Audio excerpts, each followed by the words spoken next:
हम तो दुश्मनों को भी पाकीज़ा सजा देते हैं, वार करते नहीं नज़रों से गिरा देते हैं। यकीन के सफ़र में एक और कहानी एक लड़के की। उससे पहले कुछ और बात बता देते हैं। कहते हैं ना, कुछ लोग ऐसे होते हैं जिनको कुछ भी हासिल करने में या कुछ चीज़ें जो भी आराम से मिलने की, बिना मेहनत के या बिना परेशानी के मिल रही होती हैं या मिल जाती हैं, तो वो उसकी कद्र नहीं करता, उसकी अहमियत नहीं समझते। सोचते हैं जहाँ दिखावा या भरोसा दिया जा रहा है या कोई कुछ और आडंबर किए जा रहे हैं तो शायद वो सब सही हो, और जबकि वहाँ पर उन्हें कुछ अच्छा हुआ भी हो, अच्छा लग भी रहा हो, लेकिन ये सब बातें दरकिनार की होती, जानते हुए भी कि कहाँ पर क्या हमें मिला, क्या सही है क्या नहीं। लेकिन कहते ना, जब भगवान देता है तो जताता नहीं, ढिंढोरा नहीं पीट कर देता, चिल्लाकर नहीं कहता कि मैं ये कर रहा हूँ या वो कर रहा हूँ। वो तो अपने बंदों की सुनता है और उनके हिसाब से ही सही वक्त पर, और किस्मत के हिसाब से भी कह लो, सही वक्त पर या किस्मत के हिसाब से उस व्यक्ति को जो उससे कुछ कहता है या अर्ज करता है उसकी सुनता है और उसकी मुराद पूरी करता है, जो अगले की ख्वाहिश होती है। शायद ये है बात सच, लेकिन जिस लड़के की बात कर रहे हैं, जिसे अपनी मेहनत पर काफ़ी एतबार था, होना भी चाहिए, वो ये तो मानता था कि दर पर जाने से मेरी माँ को आराम मिलता है, क्योंकि उसकी माँ अक्सर बीमार रहती थी। उसकी मासी ने बताया, बड़ी मासी ने, तो वो आई, वो लड़का लेके आता, उनको कुछ आराम मिला, बस, और कुछ नहीं। एक दिन उसकी माँ ने जिक्र किया कि ये पढ़ता तो है पर उसे याद नहीं रहता, और ये बच्चा नहीं कहता था, ये उसकी माँ ही कहती थी सब चीज़ें। इस समस्या का समाधान उनको मिल गया। तो उसका कि बच्चे का मन पढ़ाई में नहीं लगता होगा, ये भी कहा, ये भी सही हुआ। फिर बच्चे ने ही अपने आप कहा, मैं प्राइवेट या सरकारी नौकरी करना चाहता हूँ, कहीं लग रही नहीं रही, लगेगी कि नहीं। खैर उसके पापा हालांकि प्राइवेट जॉब करते थे, अपनी खुद की अपनी दुकान थी, लेकिन और मिल जाए, अच्छा मिल जाए, अच्छा हो जाए, कौन नहीं चाहेगा। खैर उससे कहा गया कि अभी तो आप प्राइवेट करोगे, जो कि लगा दिखा जो भी हो। हाँ, सरकारी नौकरी लगेगी, लेकिन उससे आपको 100% मेहनत करनी पड़ेगी। भाई बिना मेहनत किए क्या चीज़ मिल जाएगा, मिल भी जाता है लोगों को। उससे लगा, कुछ भरोसा हुआ, ऐसा महसूस हुआ कि हाँ, एक्सप्रेशन बता देते ना चेहरे के, पर पूरा नहीं। उसे लगता मेरी माँ की तबीयत ठीक रहती, बस इतना ही ठीक है। शायद उसने जो सुना, जो महसूस किया अब तक था, वो उसने जाहिर किया। इस बीच जो उसके सामने थोड़ी सी परेशानी होती थी, वो ठीक हो जाया करती थी। शायद इस वजह से उसने खुद अपनी परेशानी को बताया। एक दिन वो कहने लगा, आया जब, तो कहने लगा कि मैं जिस स्कूल में पढ़ाता हूँ, वहाँ की एक सीनियर मैडम हैं जो मेरे काम को लेकर के, या मुझे वहाँ नहीं चाहती कि मैं वहाँ पर उस जॉब करूँ। कुछ लोग होते हैं जो शायद जलते हैं या पसंद नहीं करते हैं, क्या कारण हो वो वही जाने, उनका दिमाग, उनका मन, उनका जो भी व्यवहार जाने। कोई नहीं, ये छोटा सा मसला था। कहा कि जाओ ये सब ठीक हो जाएगा। अच्छा भी हो गया, क्योंकि उसके बाद उन्होंने कुछ ऐसा नहीं कहा जिससे उसे वहाँ पर काम करने में परेशानी हो। उसको अंधा विश्वास हो गया, अंधा विश्वास किया, काफ़ी विश्वास, कहते ना कि हाँ ठीक हो ही जाएगा। अब वो अपने परेशानी खुद बताता। फिर उससे कहा गया कि आप फार्म डालो। उसने वैसा ही किया, उसका सिलेक्शन हो गया। पर कुछ मेडिकल इश्यूज हो गए, उससे भी उसको आराम मिल गया।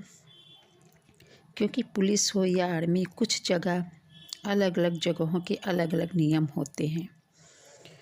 वो चुन लिया गया। इस बीच उस लड़के की माँ, जो दूर रहती थी, मासी से मिली। आना जाना होता है तो मिलता तो है ही है। वहाँ पर उनके यहाँ कोई हाथ देखने वाला या पूजा पाठ ही करने वाला कोई आता होगा, जिनसे वो अटैच होंगे सब घर लोग, परिवार के लोग। उन्होंने भी उससे पूछा होगा कि मेरे बेटे की नौकरी लगेगी कि नहीं। उन्होंने बताया होगा कि उसके सरकारी नौकरी का कोई योग ही नहीं है, जबकि उस लड़के की नौकरी लग गई, पहले से लग गई थी। फिर उसने देखने दिखाने वाले से मिली होंगी दोबारा में, तो बताया होगा कि नौकरी तो लग गई, अच्छी पोस्ट पर है वो। पूजा पाठ करने वाले ने बताया, अब उसको क्या कुछ तो बोलना चाहिए था ना, तो बोला कि लग गई है तो छूट भी जाएगी। इसकी माँ को, कहते ना, ये सुन के झटका लगा कि अभी तो मेरे बेटे की लगी है। और देखिए वो समझ नहीं रही कि पहले उसने कहा था कि सरकारी नौकरी लगेगी ही नहीं। ये उन्होंने नहीं ध्यान दिया, न पूछा, न महसूस किया होगा उस समय, तभी तो ऐसा कहा। उन्होंने हमसे पूछा इस बार थोड़े दिन बाद कि उसने ऐसा कहा है। यहाँ पर बताया गया है कि ऐसा कुछ मत सोचो, ऐसा कुछ नहीं है। फिर वो दोबारा गई होंगी।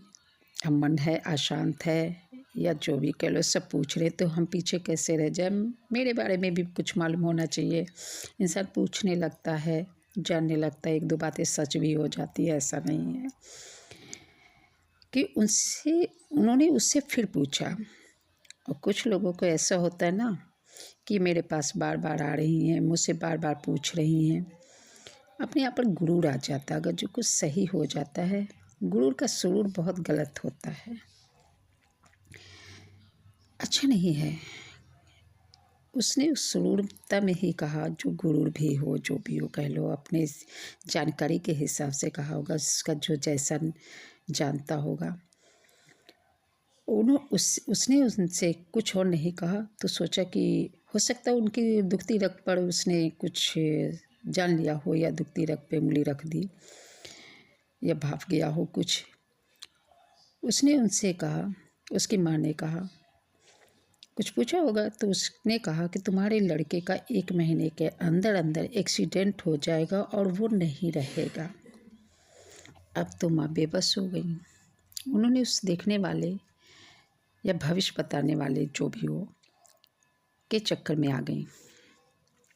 अब हो सकता है कि जो शब्द कहा, इस वजह से उन्होंने उससे कहा होगा कि कोई इसका उपाय होगा कटने का, कि मतलब कि जो ये ऐसा ना हो, असर ख़त्म हो। उसने कहा हाँ, पूजा पाठ है, आप पूजा करवा लीजिए। उन्होंने उससे पूछा कि अब कुछ कीजिए पंडित जी, ऐसा है तो उसने कहा पूजा पाठ करना पड़ेगा, खर्चा लगेगा। अब उस लड़के माँ ने पूछा कितना, उसने बताया 80,000। अब तो उसके सामने गिड़गिड़ाने लगी कि पंडित जी मैं इतना नहीं दे पाऊँगी, कुछ कम कर लीजिए। उसने उनको पूजा करने की फ़ीस 40,000 कहा, और ये भी कह दिया वार्निंग जैसा कि इससे कम नहीं लूँगा, क्योंकि सामान वगैरह बहुत महंगा आएगा और वो मिलता नहीं है, हमें बहुत दूर से लाना पड़ेगा, और हम ही ला सकते हैं। अब उनके पास कोई चारा नहीं, कोई दूसरा मान गई, हाँ कर दिया। इसके बाद फिर वो हमसे मिली और कहने लगी, आंसू आ गए, रोने लगी, जैसे भाई अपने बच्चे के बारे में सुना। उन्होंने कहा हो सकता पैसे की वजह से या किस वजह से उन्होंने हमसे बताया, वरना शायद हो सकता है बताती ना बताती, हमें क्या पता था। बोली क्या ये सच है? ऐसा ऐसा पंडित जी ने कहा है। मेरे मुँह से निकला, आप करवाना चाहती हैं तो पूजा पाठ करवा लें, इसमें कोई बुराई नहीं है। जो ये सब बकवास कर रहा है और आप मान रही हो तो दो कश्तियों पर पैर रखकर मत चलो, नहीं तो आप बीमार हो जाओगी। क्योंकि सोच सोच कर, और हमारे यहाँ ऐसा कुछ भी नहीं बता रहे हैं, हमारे बाबा कुछ भी नहीं बता रहे हैं। फिर तो आपको पहले से ही उसकी बातें समझ जानी चाहिए थी कि जब उसने नौकरी ना लगने की, फिर छूट जाने की बात की थी।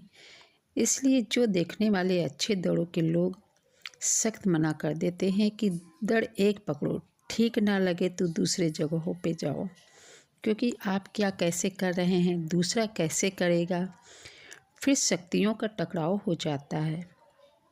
अरे डॉक्टर को भी आप एक समय में एक ही पास जाएंगे कि दो दो चार चार जगह डॉक्टर की दवाई या उनको दिखाएंगे, दवाई लेंगी?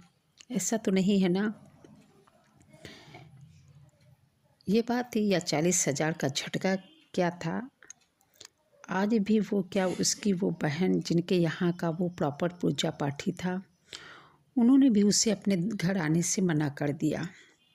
जब मुझे पता चला, मैंने कहा आप अपना जो भी मानती हैं ऐसा कुछ मत कहो, क्या पता उसके घर का कैसा वातावरण हो। फिर मैं क्यों बुरी बनूं? किसी का काम है, रोजी रोटी का जरिया ही सही, कमल में यही हो तो आप कुछ मत कहें, बाकी आपकी मर्जी है।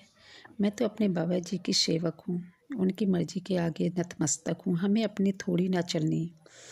क्योंकि मेरे पर मेरे शक्तियों ने कृपा करी है, मैं किसी से सौदा नहीं कर सकती।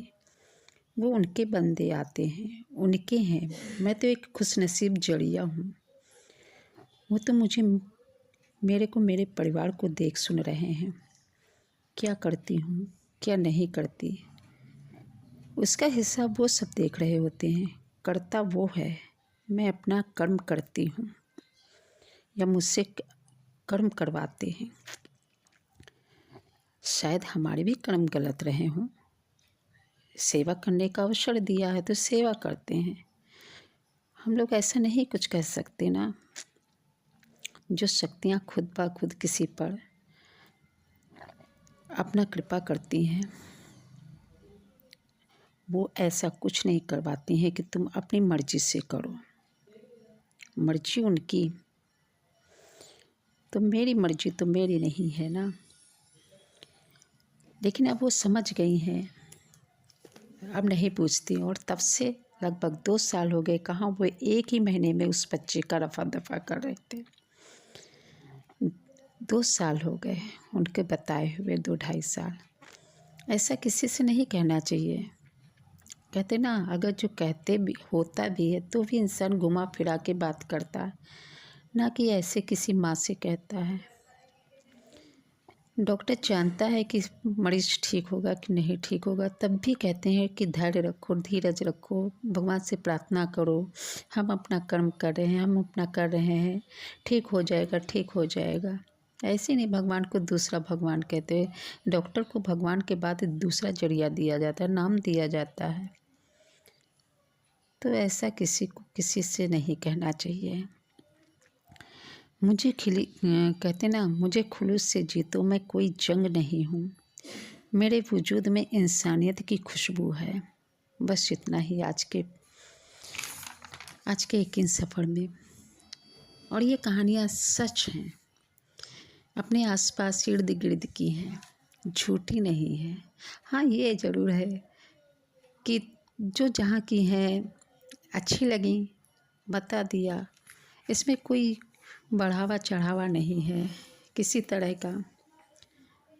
बस एक सच्ची कहानी अच्छी लगी जो डाल दी। अच्छी लगे तो आप लोग लाइक कर दो। बस, नमस्ते।